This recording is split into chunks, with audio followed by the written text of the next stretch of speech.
The campfire is lit, so that can only mean one thing. Welcome back to Terrorizing Thursdays. I'm your host, Noah.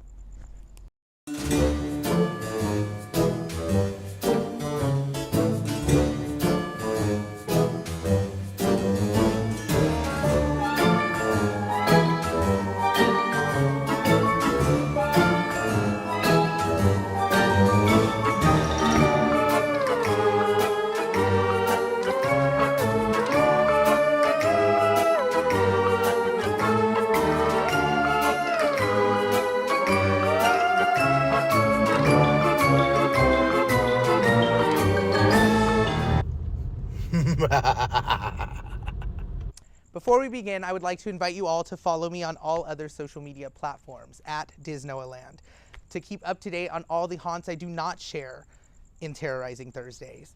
Also, make sure you are subscribed so you never miss a Thursday. So turn off the lights, cuddle up close, and get ready for this nightmare to begin. Tonight, we visit some of SoCal's most haunted places, alone. Just me and the camera, and maybe some spirits. Okay, so before I go any further, we're in my car. Let's just establish this. And I am actually at a place called Pasadena's Gravity Hill. Now, the rumor behind this place is a group of girls took their mother's car out one day and went to this hill and were driving around and actually flew off the hill. So legend has it, when you're driving down this hill, these girls, or the spirit of these girls, will pull your car back up if you are in neutral, and your car will go up. Now, there is a science behind it. There is some sort of science behind it.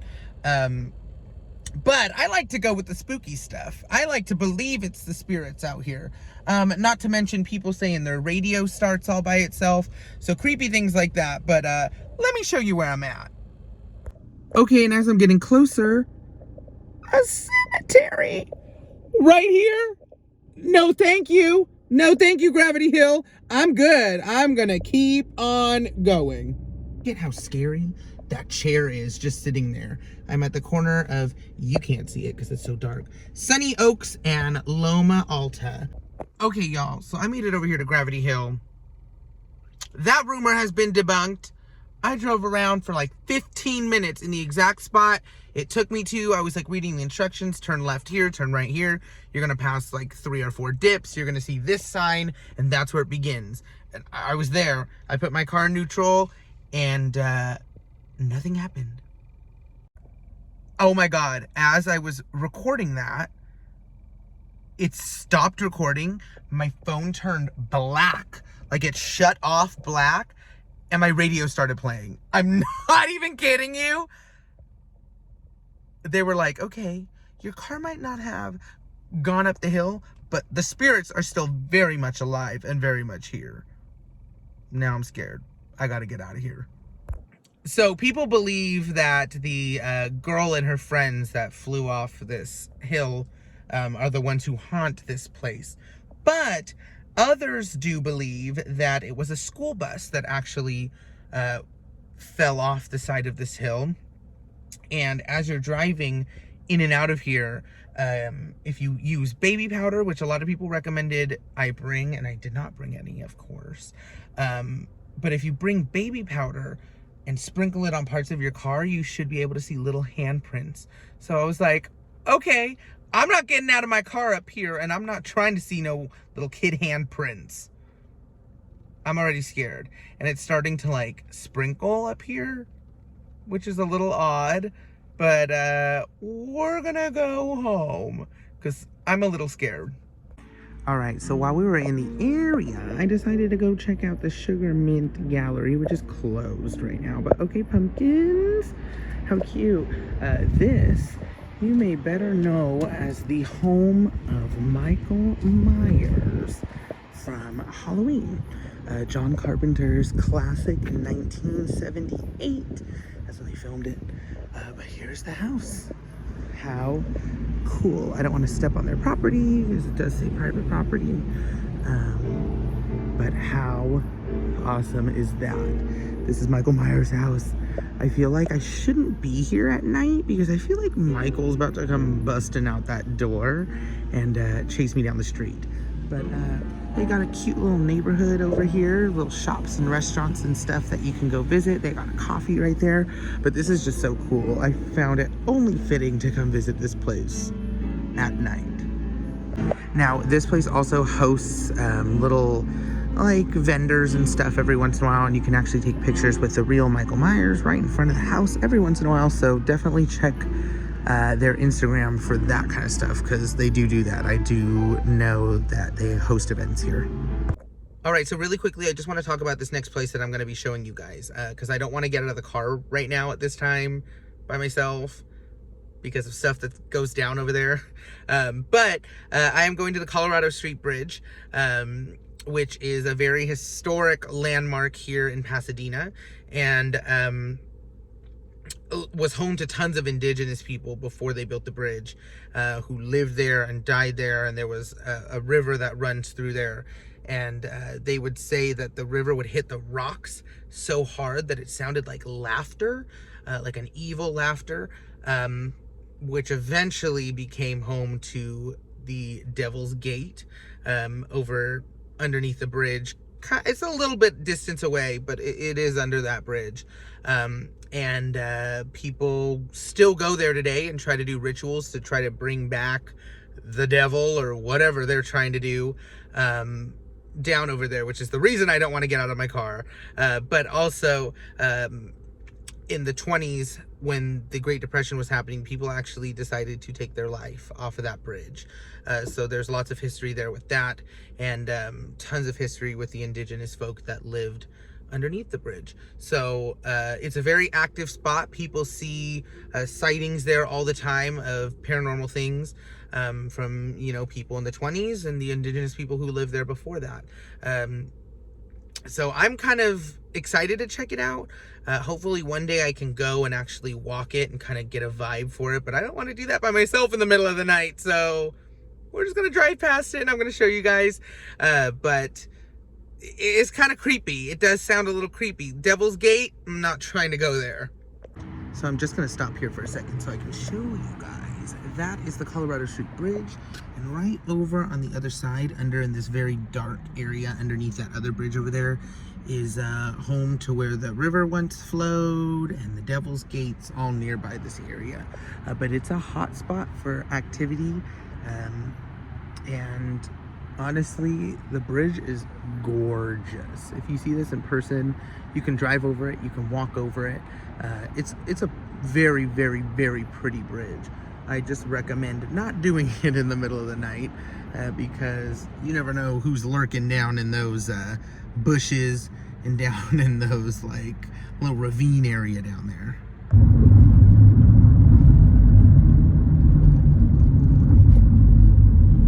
So as I continue in my car journey, I have made my way to Long Beach today to check out a couple places over here that I've heard are pretty haunted. Right now I'm at the port. The Queen Mary is right over that way. But since COVID hit and the pandemic hit and everything, Queen Mary has been shut down completely. It is not a hotel. It is not for tourists. It is not a restaurant. It is completely shut down. So you cannot even get onto the Queen Mary or close to it at all. So I'm going to try to see how close I can get to it so we can talk a little about it. There it is, the Queen Mary with the iconic red towers on the top of it. Let's see how close we can get. So as I'm driving up to the Queen Mary right now, I'm like passing by all of this stuff over here, and look at, that's Dark Harbor stuff. That's Queen Mary Dark Harbor stuff, and they use those big like crates also for Dark Harbor. I see like set pieces in there from old mazes. How crazy that it's all thrown just like right here next to Queen Mary, and how scary, because Dark Harbor is not returning here as of now. But this is kind of creepy, I'm not even gonna lie. Dark Harbor stuff. What the heck? Over here at the Long Beach Cruise Terminal, right in front of the Queen Mary. And it is eerie over here. Like, if the Queen Mary wasn't already scary, now it's extra scary. It's like creepy. There's like no one over here.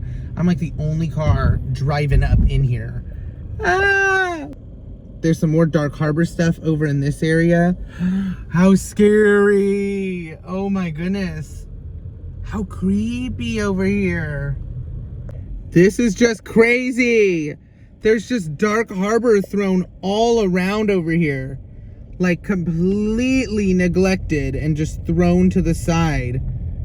Like all of this was once a running haunt. And now it's just thrown in these containers and thrown everywhere. Like it's just sitting here. How scary. Ah! This is crazy. And like this is even more crazy. Like there's no one in there.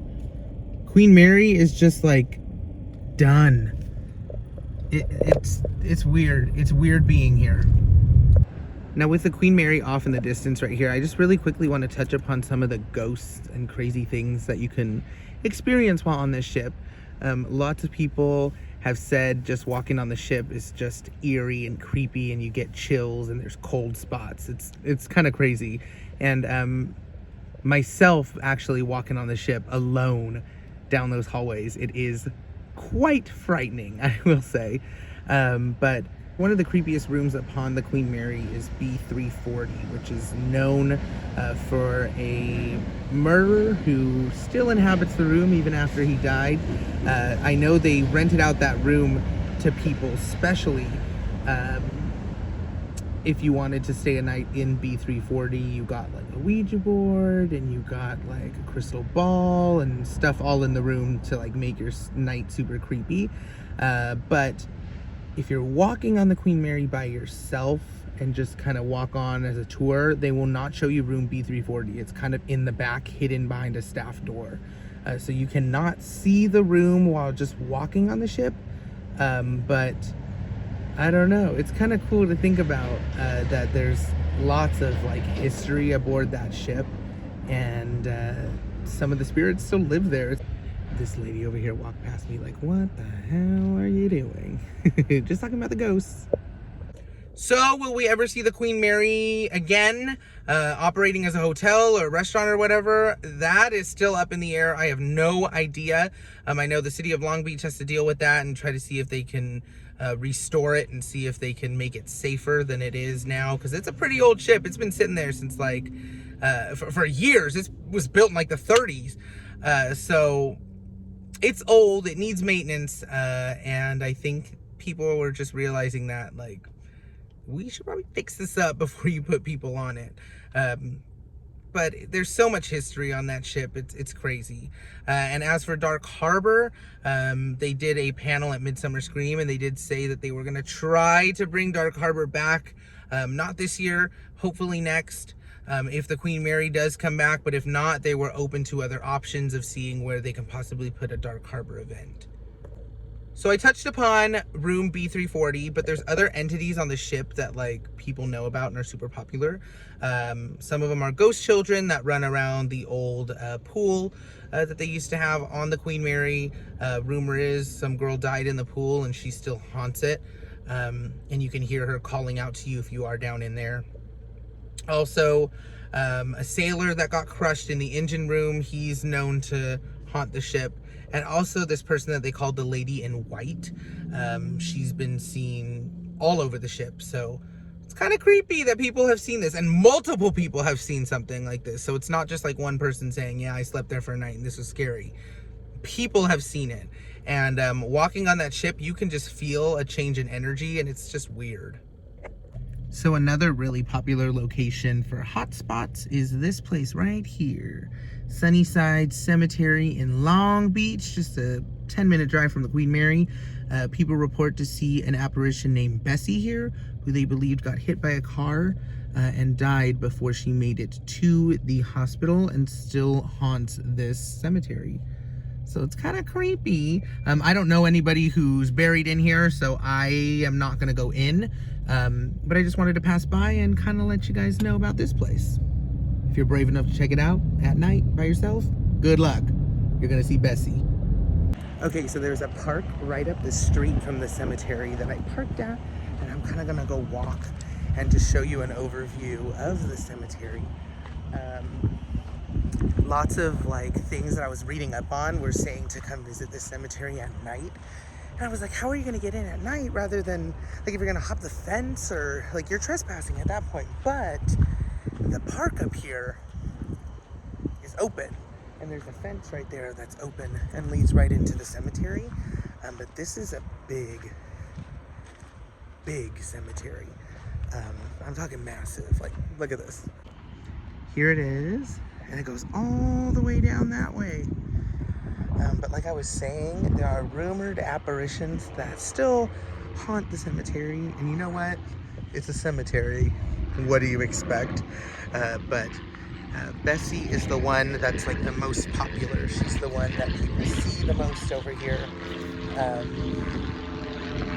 So it's kind of crazy. It's kind of crazy. It's a little bit creepy. I'm not gonna lie.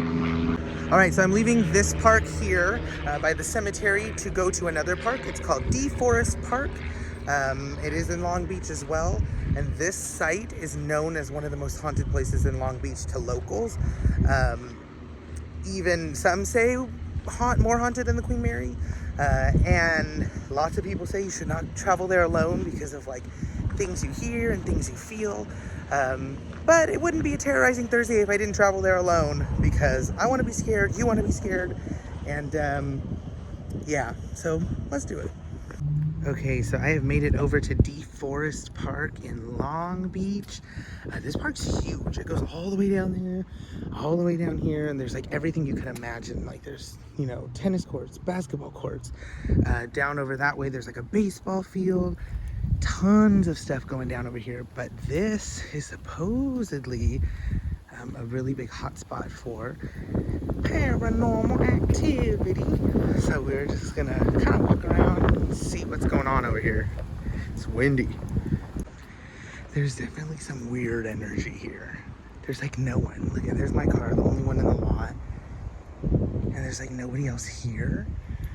But it feels like there's people here. Like it felt like there was someone behind me walking, like directly behind me. I don't know, it's kind of weird. It's kind of weird. I'm getting a weird vibe from this place. It's kind of scary. They said to come at night for an even better experience. I ain't trying to enhance my experience. I'm just trying to survive and get some footage of some creepy places. And some of them I might come check out again at night. But some of them I might stay away. And I'm definitely coming with friends. I'm not coming alone. Some people that live in the area believe that there is a evil creature that lives in this park somewhere and comes out at night and kind of like likes to stalk people and prey on them. And that there's just very evil paranormal stuff that goes on over here. So none of it is good paranormal stuff. It's all like evil stuff. Oh, there's like a bee behind me or something. I keep hearing it. It's crazy. It's a little weird over here. It's like so empty, but it feels so full. So I definitely need to come back to some of these places, but not by myself and like at night, because there's some heavy energy set in some of these places. It's kind of scary, but I do want to explore a little more around some of these places. I just could not do it alone, and I definitely could not do it alone at night. So maybe I'll recruit some of you to come help me out for this, because I want to come back, but not by myself. Thank you for joining me on this week's episode of Terrorizing Thursday. Make sure you're subscribed and hit the notification bell so you never miss another Thursday. Also, make sure you're following me on different social media platforms that I've linked below. I'll see you next Thursday. Stay terrorized, friends.